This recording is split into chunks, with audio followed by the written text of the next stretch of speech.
Assalomu alaykum YouTube muxlislari, kanalimiz obunachilari. Amaliyotchi psixolog Hasanov Bekzod neurolingvistik dasturlashga oid bo'lgan mavzular bilan tanishda davom etamiz. Bugun biz sizlar bilan tanishadigan mavzuyimiz NLPda yangi xulq generatori texnikasi. Bu texnika o'zi nima va qanaqa zaproslar bilan ishlaydi? Bugun biz sizlar bilan gaplashib o'tamiz. Bitta narsani biz unutishimiz kerak emas. NLP bu amaliyot. O'zimiz bu texnikani sinab ko'rib o'zimizda shakllantiradigan bo'lsak yoki o'sha NLP mutaxassisi bilan birgalikda bajaradigan bo'lsak, bizga bu texnikalar yordam berishni boshlaydi.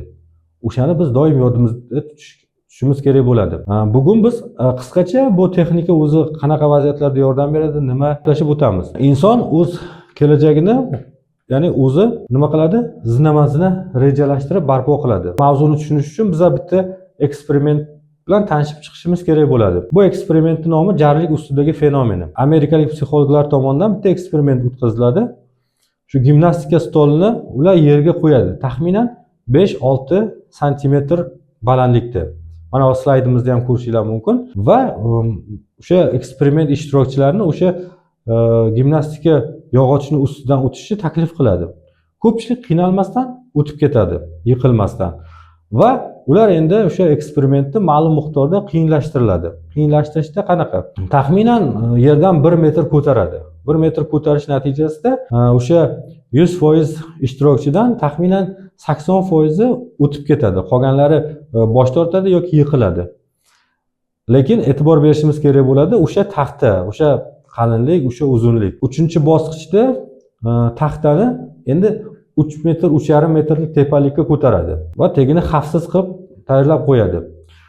Ko'pchilik eksperimentdan bosh tortadi, ya'ni o'sha taxtani ustidan o'tishda. O'taman deganlari atigi 10% yiqilmasdan o'tib ketadi, qolganlari yiqiladi. Ana endi savol nima bo'lishi mumkin? Bizlar o'sha taxta, o'sha misol uchun uzunlik, o'sha kenglik, lekin nima uchun yiqilyapti? Ko'pchilik aytishi mumkin, stress, qo'rquv deb. Qo'rquv emotsiya. O'sha fizika qonuniga qaraganda bitta jismga ikkinchi jism o'z ta'sirini o'tkazmasa, jism holatini o'zgartirmaydi. Demak, bu yerda nima bo'ldi? Bizlarda aynan miyamiz oyog'imizga nima buyurishi mumkin? Hozir yiqilasan deb oyoqqa signal jo'natadi. Oyoq yoki qo'limiz faqat bizlar miyamizni buyrug'ini bajaradi. Demak, o'sha negativ dasturlash orqali ko'pchilik yiqildi. Ana endi biz bitta narsani bilishimiz kerak bo'ladi. Agar biz ijobiy kelajakni o'zimiz dasturlamasak, bizning miyamiz har qanaqa salbiy hodisalarni dasturlaydi. Ideomotor mashqlar eksperiment bu ham. Amerika Qo'shma Shtatlari psixologlari 1984-yildagi olimpiadaga suvda sakrash bo'yicha ajoyib bitta natijaga erishadi. Ya'ni medallar bo'yicha ular birinchi o'ringa chiqib oladi. Buni sababini aniqlashtirilganda aynan amerikalik psixologlar tomonidan, ya'ni o'sha sportchilarni mashqqa tayyorlash jarayonida ular 1 soat, yarim soat o'zlarini ideomotor dasturlaydi. Ya'ni bu nima degani? Suvga sakramasdan oldin ular o'sha yerda turib, qanaqa tartibda sakrash kerak, qanaqa harakat qilishim kerak, qanaqa qo'lim bo'lishi kerak, oyog'im qanaqa tartibda turishi kerak. Hammasini birinchi o'zlarini ideomotor mashqlantirib dasturlaydi. Va shuning natijasida juda yuqori natijaga erishadi. Buni ham slaydimizda ko'rishingiz mumkin. Bu texnika qanaqa vaziyatlarda insonlarga yordam berishi mumkin? Aynan insonlari xulqi bilan bog'liq bo'lgan vaziyatlarda. Misol uchun biz bir xil paytda lampochkani o'chirdimmi, yo'qmi, yoki gazbolni o'chirdimmi, yoki har xil zerikarli hisobotlar yozish, gazni o'chirib qo'ydimmi, yoki ish stolini ustini tartibga keltirish va hokazo. Mana shunga o'xshash zaproslar bilan ishlaydi. Texnikamiz bosqichlari haqida tanishib o'tamiz. Biz agar operator bo'lsak yoki o'sha psixolog yoki NLP bo'yicha mutaxassis bo'ladigan bo'lsak, nima qilishimiz kerak bo'ladi? Birinchi o'sha mijozimiz bilan biz raport o'rnatishimiz kerak. Raport nima edi? Bu haqida bizning videoyimiz bor. Ongsiz ishonch hosil qilishimiz kerak. Ya'ni o'sha inson bizga ishonishi kerak bo'ladi. Buni qanaqa tartibda qilishini sizlar bilasizlar. Ikkinchisi, mijozning so'rovini aniqlab olamiz. Bu bosqichda qanaqa xulq-atvorni o'zgartirishni aniqlab olamiz. 3-bosqich, asl holatda qanaqa? Ya'ni inson o'ziga yoqimsiz bo'lgan xulq atvorini assotsiatsiya holatda aytib beradi. Assotsiatsiya holati nima edi bizlarda NLPda? Videomiz bor, ko'rishinglar mumkin. Ya'ni o'sha voqea hodisalarni o'zi ichidan emotsiyaga berilib aytishi, buni assotsiatsiya deyiladi. 4-bosqich kuzatuvchi sifatida, ya'ni kuzatuvchi sifatida mijoz o'ziga yoqmaydigan xatti-harakatlarni ta'riflab beradi.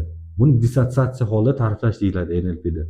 Ya'ni mijozga taklif qilamiz, tasavvur qil, misol uchun monitor turibdi, televizor turibdi yoki qanaqadir kompyuter turibdi. Sen o'shani ichidasan. Endi o'sha senga yoqimsiz bo'lgan xatti-harakatlarni so'zlab ber deb aytishimiz kerak bo'ladi.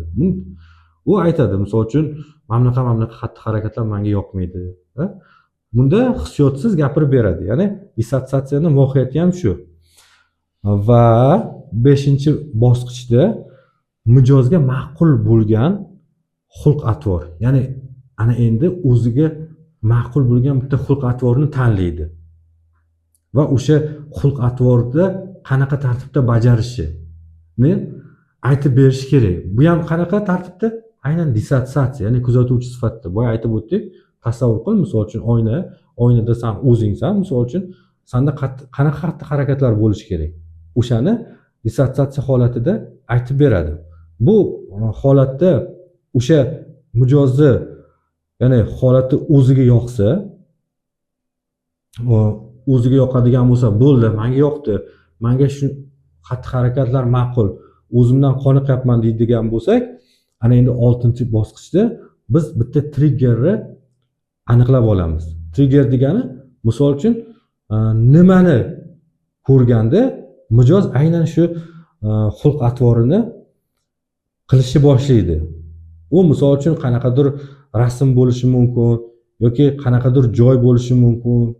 O'sha trigger vazifasini ijro qiladigan. Triggerni aniqlaganimizdan keyin biz 7-bosqichda ana o'sha mijozga yoqqan xatti-harakatlarni endi assotsiatsiya holida 5-6 marta takrorlaymiz. 5-6 marta takrorlagandan keyin 8-bosqichi, ya'ni biz kelajakka moslashamiz. Kelajakka moslashuv deganda tasavvur qil, misol uchun kelajakda shunaqa joyga kelib qolding.